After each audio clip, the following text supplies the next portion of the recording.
The air tasted like hickory smoke and late August humidity, heavy enough to wear. But all I could focus on was Freya. She was standing by the cooler, laughing at something the managing partner said, and the sound was a specific, low frequency that vibrated right through my chest. For 5 years, we had honored a contract written in invisible ink. Strictly professional. No exceptions, no blurring lines. But tonight, seeing the sharp line of her jaw in the firelight and the way she filled out a simple black tank top, the terms of that agreement felt flimsy. The boundary dissolved not with a bang, but with a whisper that lingered past the point of plausible deniability. We built the wall on a Tuesday, 5 years ago. It was 2 a.m. in the firm's glass-walled conference room, surrounded by the wreckage of a pitch deck. We were both 26, hungry, and dangerously compatible. When the adrenaline of the finished pitch finally crashed, the silence that followed wasn't empty. It was loaded. We both knew what was happening. We were gunning for the same senior creative director track. In an agency like ours, weakness was blood in the water. "We can't do this," Freya said, putting her pen down with a deliberate click. "Agreed," I said, my voice steady despite the rapid thudding in my chest. "Strictly professional. We win the accounts, we crush the KPIs, and we keep everything else off the table." We shook on it. Her hand was cool, her grip firm, but the electricity that shot up my arm when our skin touched almost made me pull back. That handshake became the foundation of our entire existence. We turned ourselves into a machine, the agency's most lethal duo. But the wall didn't just keep the world out, it trapped the heat in. By day, we were masters of a very specific kind of theater. We spoke in conversion rates and quarterly projections to mask the fact that we were hyper-aware of each other's breathing patterns. I became an archivist of her subtle tells. I knew that when she was truly listening, she stopped blinking.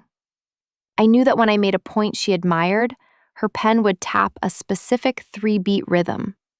And I saw the way her pupils dilated during our heated debates, a physiological reaction betraying that the friction between us wasn't just professional, it was chemical. Then, the ground shifted. The war ended on Monday morning. The managing partners called us in and split the role. Freya took strategy, I took creative. The competition that had necessitated our ironclad treaty was suddenly gone. The external reason for the wall had vanished, but the muscle memory remained. Until the barbecue. Stepping out of my car and onto the gravel driveway felt like crossing a border into a foreign country. The air conditioning of my sedan had preserved the sterile, controlled climate of the office, keeping my mind in its usual rigid shape. But the moment I closed the door, the late August evening hit me with a physical weight. The humidity was thick, carrying the scent of cut grass, citronella, and the heavy, sweet smoke of hickory wood. It was a sensory invasion that immediately began to soften the sharp edges of my professional resolve. In the boardroom, the air is recycled, scrubbed clean of pheromones and seasons. Here, the atmosphere was alive, clinging to my skin, demanding that I acknowledge my own body and the bodies of everyone around me. I walked through the side gate, the latch clicking shut behind me with a finality that made my pulse jump. The backyard was a sprawling expanse of manicured green, bordered by tall privacy hedges that turned the space into a secret garden, hidden away from the rest of the world. A few dozen colleagues were already there, scattered in loose clusters holding sweating bottles of beer and plastic cups of wine. The soundscape was jarringly different from the hushed tones of the firm.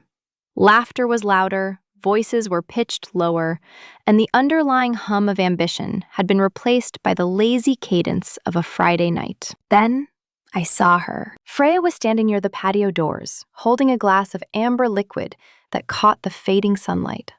For 5 years, I had only ever seen her in the uniform of our trade, Structured blazers, silk blouses buttoned to the collarbone, tailored trousers that erased the curve of her hips. That clothing was armor, designed to deflect attention and project authority. But tonight, the armor was gone. She was wearing a black tank top, simple, unassuming cotton, that changed the entire gravity of the earth. The visual shock was so acute I actually stopped walking for a second. Without the shoulder pads and the stiff fabrics, she looked smaller, but infinitely more dangerous. The tank top cut in deep at the shoulders, exposing the smooth, strong definition of her deltoids and the long, elegant expanse of her arms. I had spent half a decade sitting next to her, yet I had never realized how athletic she was, how capable her body looked when it wasn't hidden behind a desk. My eyes traced the line of her throat up to her jaw. In the harsh fluorescent lighting of the office, her jawline was a weapon, sharp, unyielding, a sign of her stubbornness during contract negotiations. Here, in the soft, gold dust light of Twilight, that same sharp jawline was devastatingly beautiful. It was a clean, striking angle that demanded to be touched, a piece of geometry that made my fingers twitch at my sides. She threw her head back to laugh at something, the distinct lack of a collar revealing the vulnerable, soft skin of her neck. It was a revelation.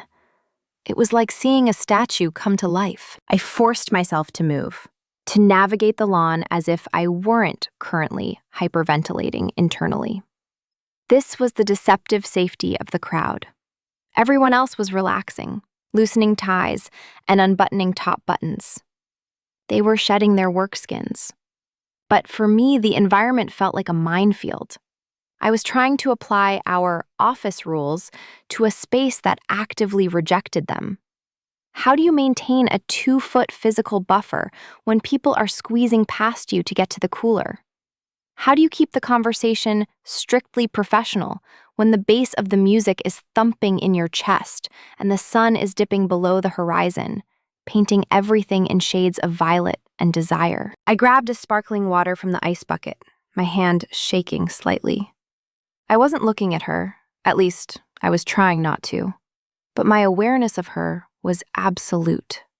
It was like a radar system I couldn't switch off. I knew exactly where she was on the patio.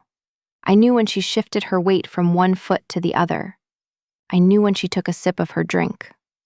The strictly professional protocol was failing in real time, the code glitching under the pressure of the heat and the sight of her bare shoulders. I realized then that the office had protected me. The fluorescent lights, the massive conference tables, the constant presence of clients, they were all barriers that kept the reality of Freya at bay. Out here, with the fireflies starting to blink in the hedges and the shadows stretching long across the grass, there was nowhere to hide. The context had shifted from intellectual to visceral. I wasn't thinking about her strategy for the Q3 rollout. I was thinking about how the black cotton of her shirt clung to her torso, and how the only thing stopping me from crossing the yard and testing the tension between us was a promise that suddenly felt 5 years too old. I gravitated toward the grill station, not because I was hungry, but because it offered a plausible excuse to look busy. The massive steel rig was set up in the far corner of the patio, a fortress of heat and noise that separated me from the casual mingling I was failing to perform. The hiss of rendering fat and the crackle of charcoal created a wall of white noise, a sonic barrier where the polite chit-chat of the party couldn't reach. I picked up a pair of tongs, staring into the glowing red heart of the coals, grateful for the distraction. The heat was intense, radiating against my shins and face, a physical pressure that matched the tightness in my chest. Then the air to my left shifted. I didn't need to look up to know who it was. The scent hit me first. That complex mix of hickory smoke, spicy marinade, and the faint, clean note of Freya's sandalwood perfume cutting through the grease. "You're crowding the asparagus," she said. Her voice was low, pitched to slide under the noise of the sizzle. intimate by necessity. I glanced over. She had stepped into the grill master's circle, invading the unspoken one-person radius usually reserved for the cook. She wasn't holding a drink anymore. She was standing barely a foot away, her arms crossed, the firelight dancing over the exposed skin of her shoulders. Up close, the tank top was even more distracting. I could see the fine grain of the black cotton, the way the strap dug slightly into the muscle of her trap, the faint sheen of perspiration starting to gather at her temple from the heat of the fire. "I have a system," I countered, though my grip on the tongs tightened. "Your system is inefficient," she murmured, reaching past me to grab a spatula. "I'll handle the flip. You handle the rotation. We need to clear the rack in 5 minutes." It wasn't a request. It was a directive. And just like that, we fell into it. The work. The rhythm. For 5 years, we had functioned like two halves of the same brain in strategy sessions. And it turned out that dynamic translated terrifyingly well to a backyard barbecue. We began a choreographed dance in a space the size of a phone booth. I would step back to season a row of steaks, and she would slide forward into the gap I left to turn the vegetables. It was seamless, wordless, and devastatingly domestic. The sensory details of the moment were overwhelming.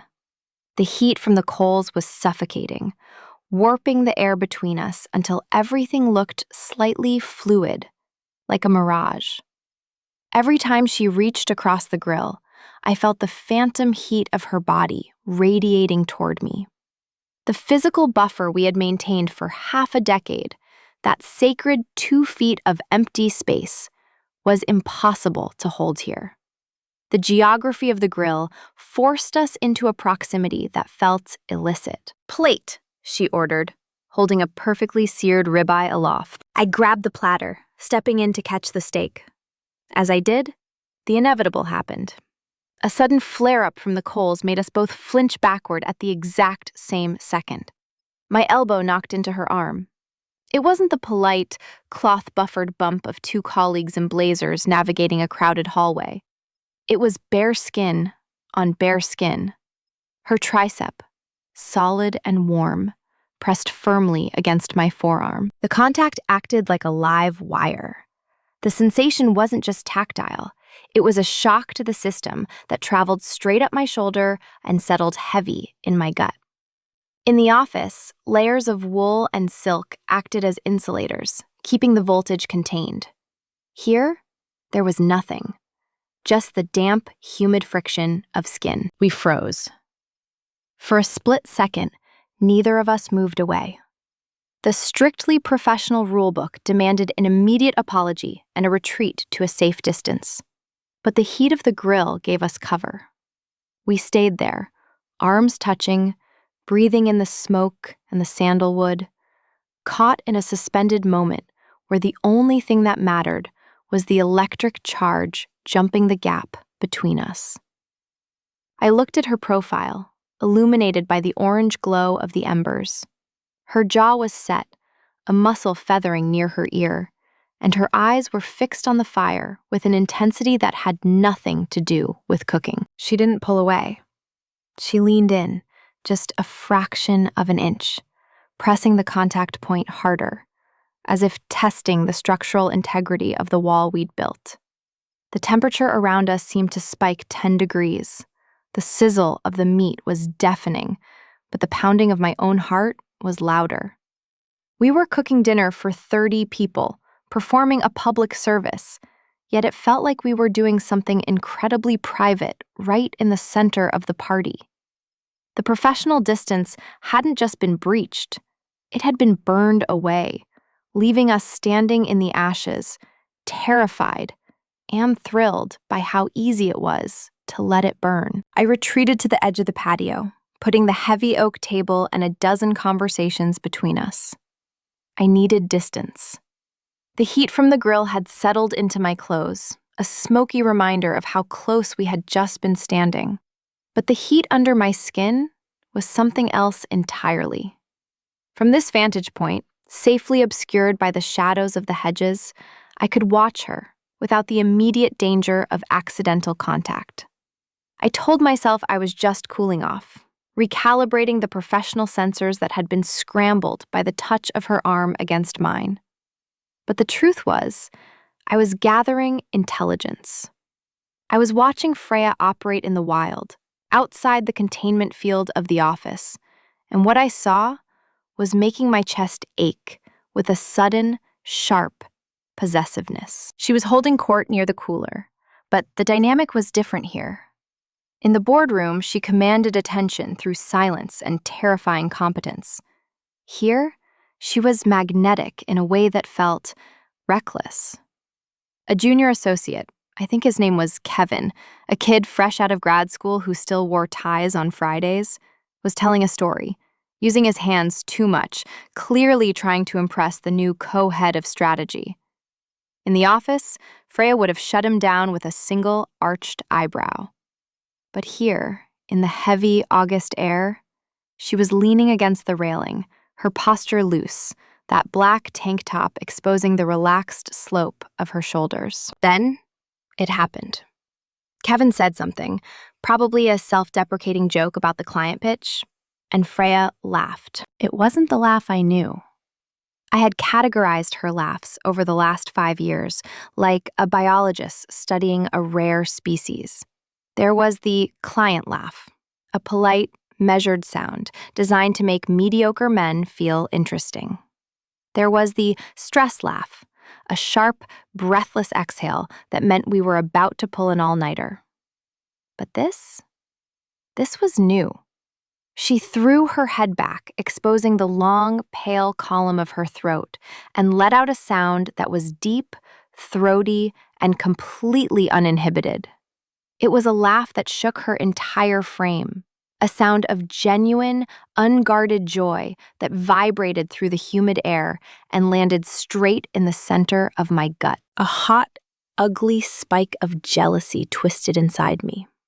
It wasn't professional envy. I didn't care about the attention. I was jealous that this kid, who had been at the agency for 3 weeks, was getting a piece of Freya that I had denied myself for 5 years. He was seeing the woman who existed beneath the executive. He was earning the real laugh, the one that made her eyes crinkle at the corners and her jawline soften. I was the one who knew her coffee order down to the exact temperature. I was the one who knew how she paced when she was thinking. I was the one who had built the empire alongside her. Yet, standing there in the shadows, clinging to my sweating water bottle, I felt like a stranger looking in. The strictly professional rule had protected our careers, yes. It had kept us focused. But I realized, with a sudden, crushing clarity, that it had also starved me. I had spent half a decade memorizing her work ethic while remaining completely ignorant of her joy. I knew how she handled a crisis, but I didn't know how she handled a punchline. I knew the tension of her jaw when she was angry, but I had never let myself see the way it relaxed when she was happy. We had been so busy guarding the walls that we forgot to check if there was anything left alive inside the fortress. As I watched, the sun finally gave up its hold on the horizon. The twilight deepened into a bruised purple, and the automatic timer on the patio clicked. Overhead, 3 strands of Edison bulbs flickered to life, casting a warm, amber glow over the yard. The shift in lighting changed the entire texture of the evening. The sharp, corporate edges of the day blurred into soft focus. The shadows grew longer, more intimate. In this new, golden light, Freya looked devastating. The overhead bulbs caught the sheen of her skin, highlighting the definition of her arms and the sharp, clean angle of her collarbone. The black tank top, which had been distracting in the daylight, became dangerous in the dark. It absorbed the light, making her skin look luminous by comparison. The shadows played in the hollow of her throat and traced the line of that tank top where it clung to her ribs. She looked comfortable, confident, and entirely too accessible. The social buffer that the daylight provided had evaporated with the sun. The darkness made the space between us feel smaller, charged with a static electricity that had nothing to do with the humidity.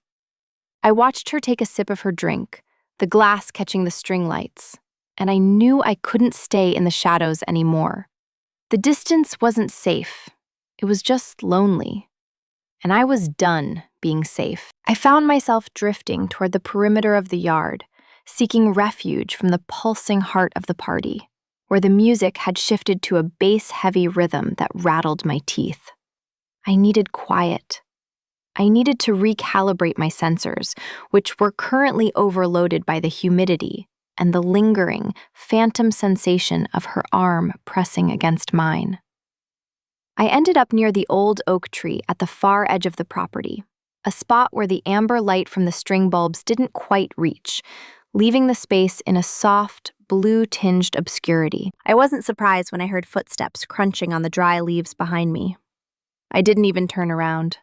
My body had that radar again, a hyper-awareness pinging with a proximity alert that was specific only to her. Hiding?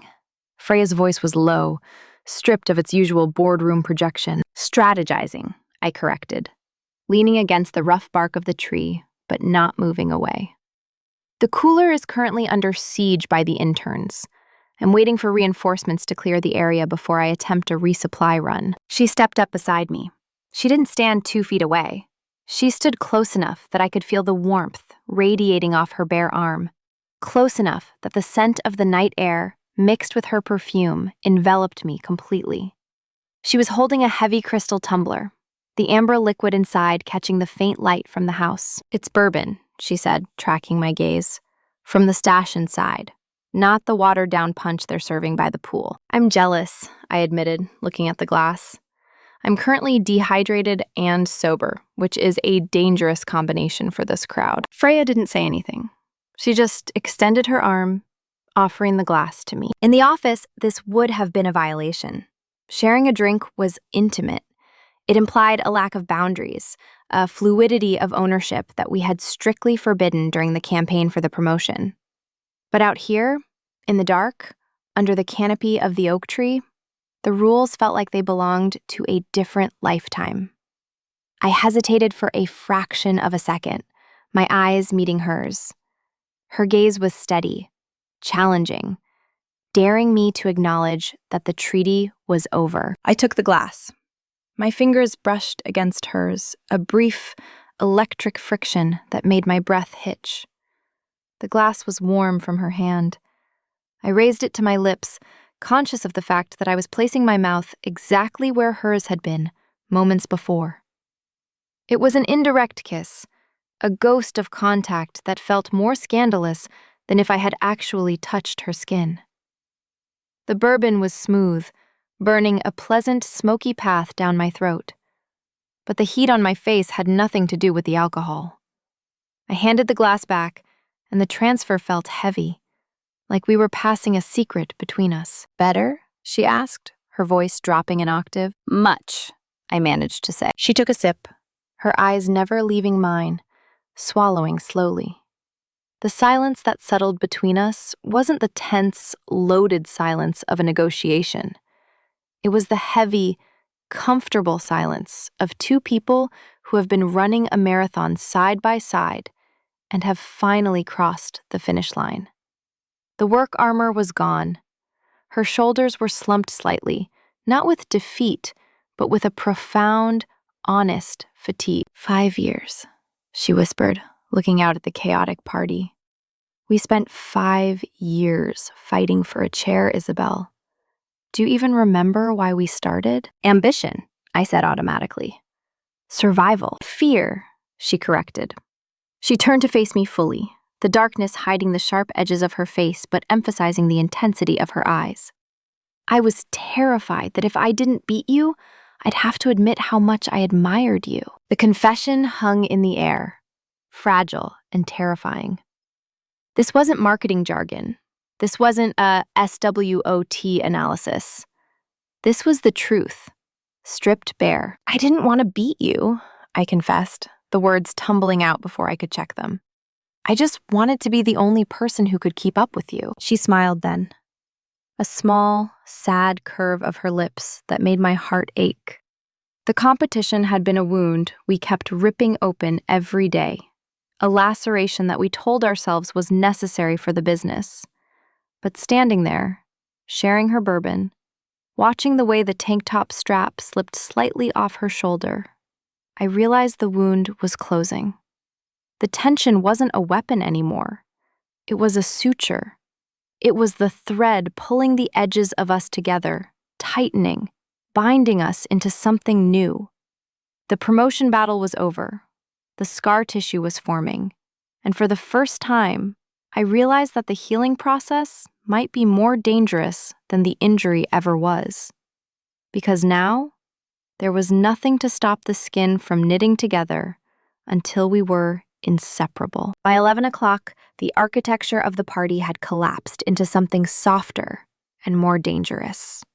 The crowd had thinned significantly, the casual acquaintances and junior associates filtering out to Ubers and early bedtimes, leaving only the diehards and the people with nowhere better to be. The music had shifted too.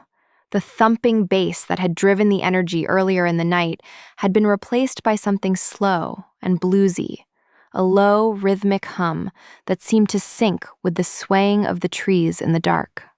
The air had finally cooled, stripping away the oppressive humidity and leaving behind a crisp, clear stillness that carried sound for miles. We were still standing near the oak tree, but the buffer zone around us had expanded.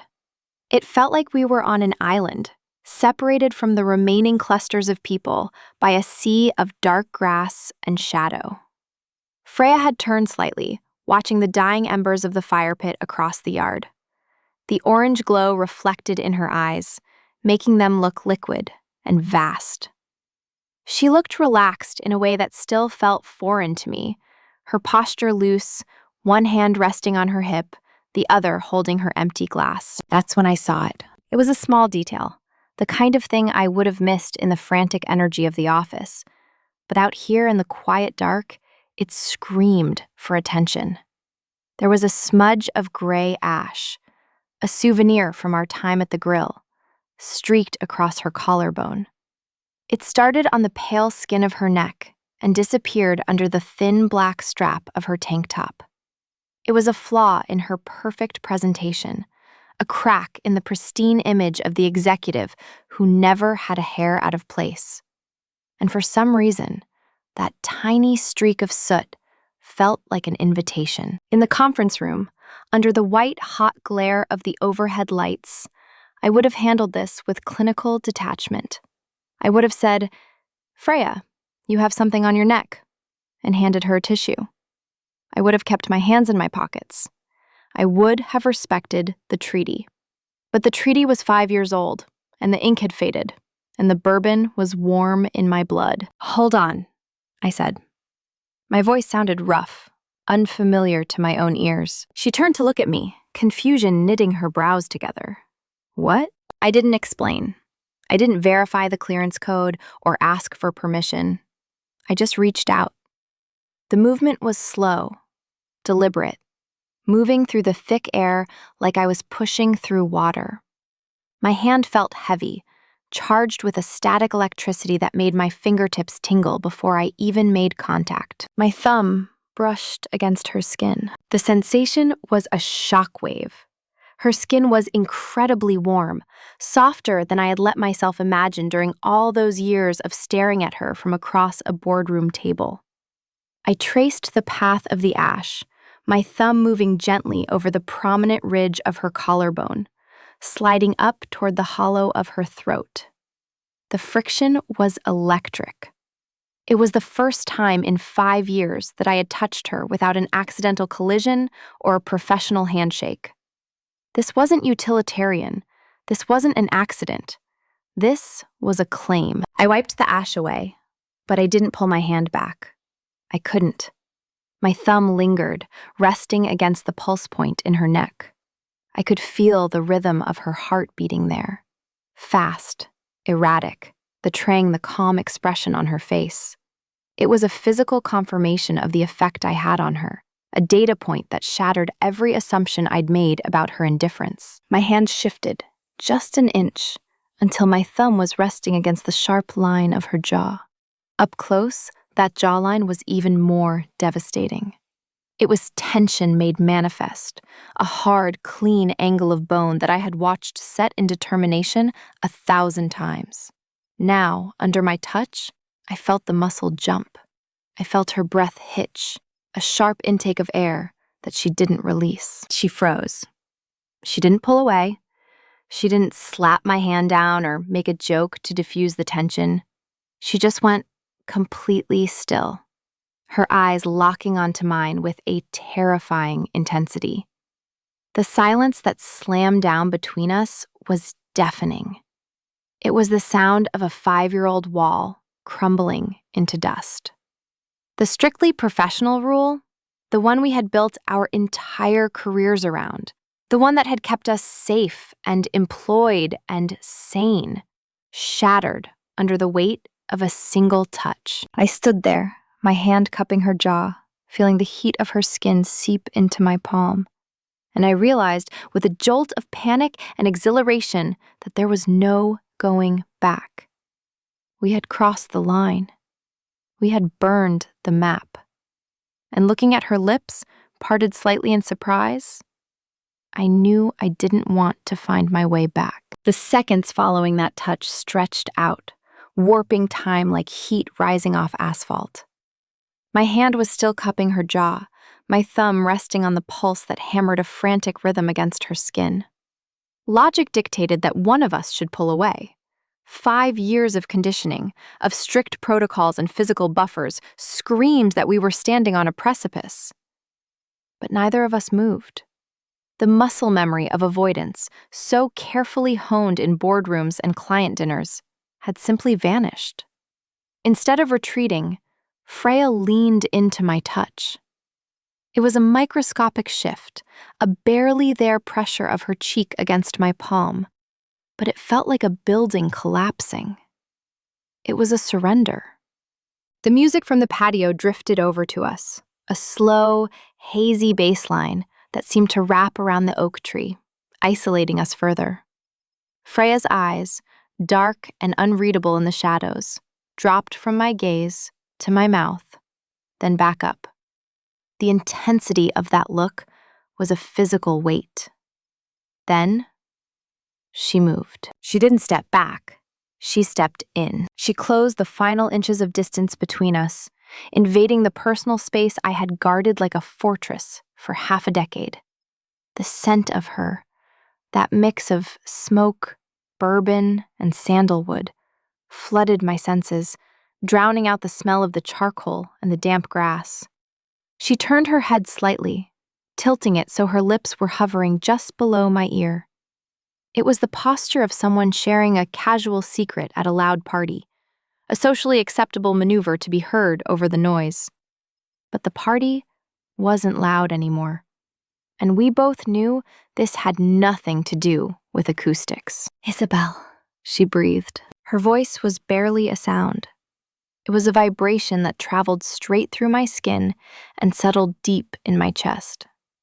The sensation of her warm breath ghosting over the sensitive skin of my neck was overwhelming. It sent a shiver racing down my spine, sharp and immediate. I stopped breathing.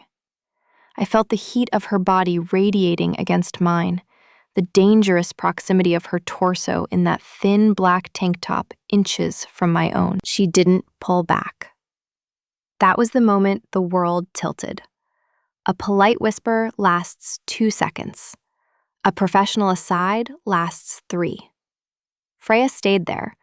She lingered in the intimate zone of my personal space, her lips so close to my ear that I could feel the shape of the words she wasn't saying. It was a deliberate, flagrant violation of the treaty. It was a challenge. It was a confession. "I'm done with the rules," she whispered, the words brushing against my skin like velvet. She stayed there for a heartbeat longer than necessary, past the point of plausible deniability, past the point where we could pretend this was anything other than what it was. In that suspended moment, with her breath hitching against my neck and my hand still tangled in the sensory reality of her jawline, the last remnants of the strictly professional wall disintegrated.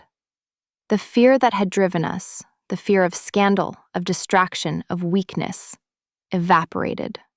It was replaced by a terrifying, exhilarating certainty. We hadn't been protecting our careers. We had been delaying the inevitable. The realization hit me with the force of a physical blow. We had wasted 5 years starving ourselves, and now, finally, we were about to feast. She pulled back slowly, the friction of her movement leaving a phantom burn on my skin. When she looked at me again, her expression was open, raw, stripped of the executive mask she wore like a second skin. Her pupils were blown wide, swallowing the iris, dark pools of intent. There was no regret in her face, only a fierce, blazing acknowledgement of the line we had just obliterated. "Monday," she said, her voice steady now, but deeper, rougher. It wasn't a question about the schedule. It was a promise. She turned and walked away toward the house, moving with a fluid, predatory grace that I had never let myself notice before. I watched her go, watched the way the shadows played over the muscles of her back, watched her disappear into the crowd without looking back.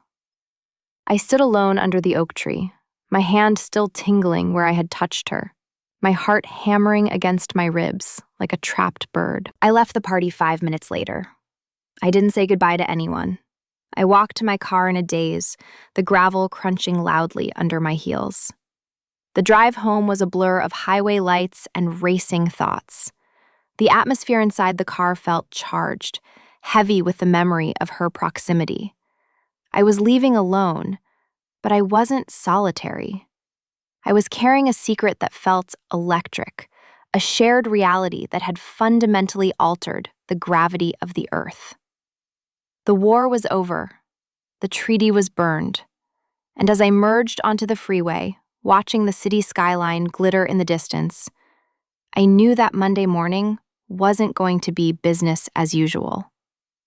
It was going to be a reckoning. The elevator doors slid open on the 40th floor, and the air hit me instantly. Recycled, chilled to a precise 68 degrees, and smelling faintly of ozone and industrial carpet cleaner. Usually, Monday mornings were a hard reset, a return to the sterile geometry of the office after the chaotic variables of the weekend. But today, the familiar hum of the server room and the click of my heels on the polished concrete didn't feel like a return to safety. They felt like the opening credits of a film I had just started watching. The context of the building hadn't changed, but the gravity inside it had mutated. I walked into the 9 a.m. strategy briefing with my coffee in hand, my spine straight, wearing the armor of a navy sheath dress that revealed nothing. The room was exactly as we had left it on Friday. The mahogany table gleaming, the ergonomic chairs arranged in perfect symmetry. The whiteboard still bearing the faint ghosts of last week's brainstorming session. But when I looked across the table, the room blurred. Freya was already there. She had reassembled the executive facade with terrifying precision.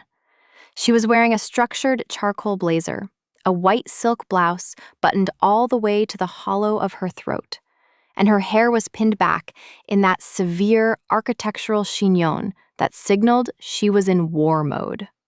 To the junior associates filing in with their laptops and nervous energy, she looked exactly like the formidable co-head of strategy they feared and revered. But I wasn't just a colleague anymore. I was a witness. I sat down, placing my notebook on the table with a deliberate quietness. 2 feet of mahogany separated us, the sacred buffer zone we had honored for 5 years. But as I opened my laptop, the memory of Saturday night superimposed itself over the reality of Monday morning. I looked at the sharp, tailored shoulder of her blazer, but my mind saw the black cotton tank top and the smooth, bare skin of her arm. I looked at the high collar of her blouse, but I saw the smudge of ash I had wiped from her neck. I looked at her hands, resting calmly on a stack of spreadsheets, and I remembered the weight of the bourbon glass and the warmth of her fingers brushing mine. "Let's begin with the Q3 retention metrics," Freya said. Her voice was cool, crisp, and pitched perfectly for the boardroom. It was the voice of the machine we had built together. "Agreed," I replied, meeting her gaze. "The current data suggests we're playing it too safe." Her eyes locked onto mine. For a fraction of a second, the mask slipped. It wasn't a mistake, it was a choice. A tiny, almost imperceptible, chaotic spark flared in her pupils, a silent acknowledgement of the heat that was still radiating between us. In the past, this professional distance was a shield, a necessary fortification to keep the attraction from burning the building down. Now, it was a mask we were both wearing for the sheer thrill of it. It was a game. Throughout the hour, we spoke the language of the firm. We debated conversion funnels and brand lift. We corrected Kevin's slide deck. We were efficient, lethal, and seamless. But every exchange was layered with a dense, suffocating subtext. When she used words like friction or intimacy in relation to the client's customer base, I felt the echo of her breath against my ear. When I pushed back on a timeline, leaning forward just an inch, I saw her gaze drop to my mouth before snapping back to the screen. The strictly professional rule was back in effect, but it fit differently now. It wasn't a cage anymore. It was an inside joke. It was foreplay. We weren't avoiding the tension. We were curating it, letting it build in the pressurized container of the office, knowing exactly what it would taste like when we finally let it out. As the meeting adjourned and the room cleared, we were left alone for a heartbeat. The silence wasn't empty. It was heavy, vibrating with the secret we were keeping in plain sight. "Good meeting," Freya said, standing up. She didn't come around the table. She didn't have to. "Productive," I answered, gathering my things. We weren't crossing the line anymore. We had erased it. The tension wasn't a barrier keeping us apart. It was a tether, pulling us tight across the boardroom table, binding us together in a way that no contract ever could. We spent 5 years treating the door between us like it was locked from the outside, terrified that opening it would cost us everything. We didn't realize that the work wasn't the fuel. It was just the friction. Now, the door is wide open, and the view is terrifyingly beautiful. The door clicked shut behind the last intern, leaving us in a silence that screamed. I looked at her across the mahogany. A glance waited, knowing, and undeniably ours. If you understand the power of a silence that speaks louder than words, subscribe to see where the story goes next.